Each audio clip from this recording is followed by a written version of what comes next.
Welcome to this explainer. When we picture ancient Egypt, our minds usually drift straight to the golden death masks of pharaohs or those towering monuments of stone. But to truly understand this civilization, we have to look past the royal propaganda and get right down into the dust of the Nile Valley. Today, we're going to reconstruct the world of the ancient Egyptian bureaucracy. We'll be focusing on the people who actually kept the entire empire running, the scribes. Just listen to this ancient text. Come to me, Thoth, O noble ibis. Come to me and give me counsel to make me skillful in your calling.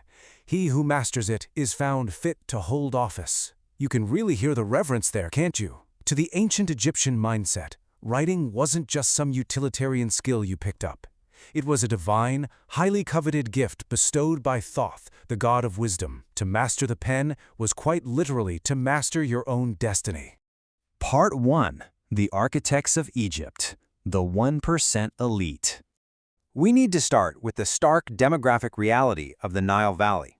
Picture a vast, laboring population of peasant farmers, their entire lives tied to the seasonal flooding of the river. Ruling over them were a select few.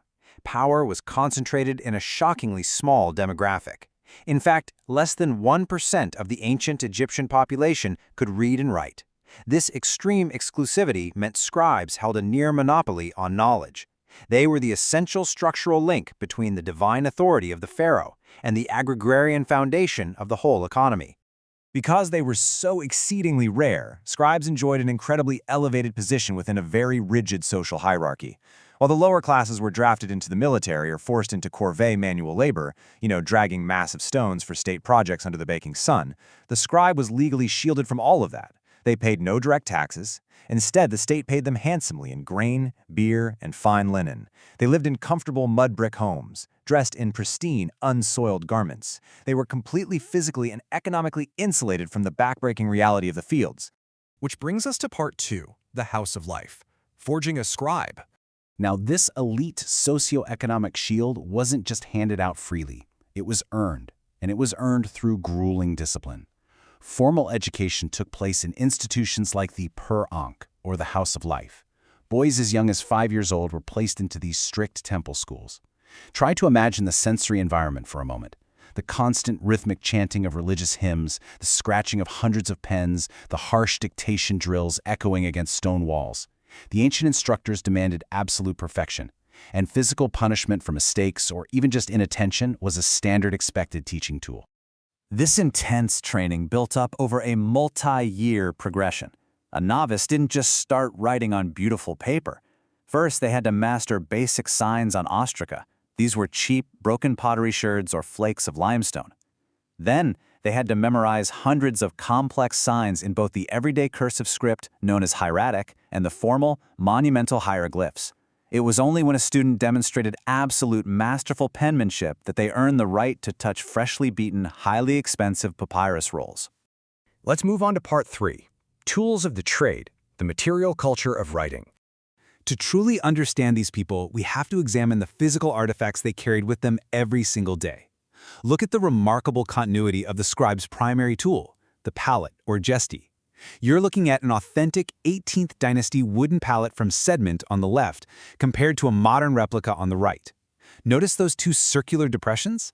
Those held solid cakes of ink, black soot for the main text and red ochre for headings and dates. And right down the center is a carved slot designed to hold their delicate writing implements. Their primary writing surface was papyrus. This was made by peeling, slicing, and hammering the interwoven stems of the papyrus reed into flat, polished sheets. It's a beautifully tactile material, but it was incredibly expensive and often subject to seasonal shortages. Because it was so valuable, scribes frequently had to perform the heavy physical labor of scraping the ink off old documents with sandstone just to reuse them. We call these palimpsests. Or they just rely entirely on those broken pieces of pottery for their everyday notes to save the good stuff. But the most intimate tool of all was the pen.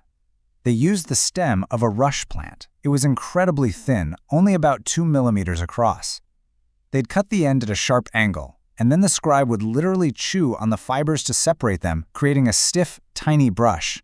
This visceral, sensory detail, the constant chewing on fibrous reeds to maintain their brushes, well, it's something that had massive physical consequences for them over a lifetime, as we'll see shortly.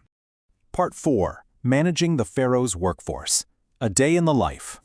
Now that we understand their training and their tools, let's look at their daily reality on the ground. A scribe's cycle was entirely tied to the sun. At dawn, they woke up in their urban apartments, ate a light meal, and headed out to act as the auditors, foremen, and judges of the state. By noon, a scribe might be standing out in the blazing heat calculating grain harvests for taxation, or perhaps mediating intense labor disputes, like the earliest recorded strikes in history at the artisan village of Deir el-Medina. Then by dusk, they'd clean their pallets, carefully store their scrolls, and return home to their families for a meal of lentils, bread, and beer. Now observe the story this artifact is trying to tell us. This statuette from the Middle Kingdom shows a scribe in a perfectly idealized, serene, cross-legged posture. This is exactly how the Egyptian state wanted the scribal class to be viewed: calm, comfortable, and flawlessly maintaining the divine order of the universe, which they called ma'at, from a place of pure physical ease. But let's look at Part 5, the somatic cost, the bioarchaeological reveal. Modern science actually allows us to look right past that ancient propaganda and read the truth written into the very bones of these elite administrators. In 2024, a groundbreaking bioarchaeological study from the Czech Institute of Egyptology examined 69 adult male skeletons from the Abusir Acropolis. These date back 4,700 years. 30 of these men were definitively identified as high-ranking professional scribes. For the first time, researchers weren't just reading the texts, they were reading the skeletal trauma left behind by a lifetime of scribal labor, and it revealed a hidden, incredibly dark side to their profession. The clinical data here is staggering. Remember how I mentioned they had to chew those rush pens? Well, it resulted in severe wear and painful arthritis in their jaw joints, specifically the TMJ. By hunching over scrolls for hours on end, with their heads rigidly tilted forward, they placed 3.6 times the normal mechanical load on their cervical spines. This led to severe degenerative disc disease and painful bone spurs. And that serene, cross-legged posture we saw in the statuette, decades of sitting asymmetrically and tightly squatting literally ground deep indentations right into their kneecaps and flattened their ankle bones. So we're left with this profound duality of existence. On one hand, the scribe wielded immense administrative power. They wore the finest, unsoiled linens and were exempt from dragging stone under the punishing sun. But on the other hand, they endured a lifetime of hidden, excruciating physical suffering. We're talking arthritis, bone spurs in their right thumbs from pinching those 2mm pens, and even blindness, which was documented at Deir el-Medina, caused by decades of working by the dim, acrid smoke of oil lamps in pitch-black tombs. It completely recontextualizes what we consider a privileged life in antiquity, doesn't it? Which leaves us with a fascinating, almost unsettling thought to end our explainer on.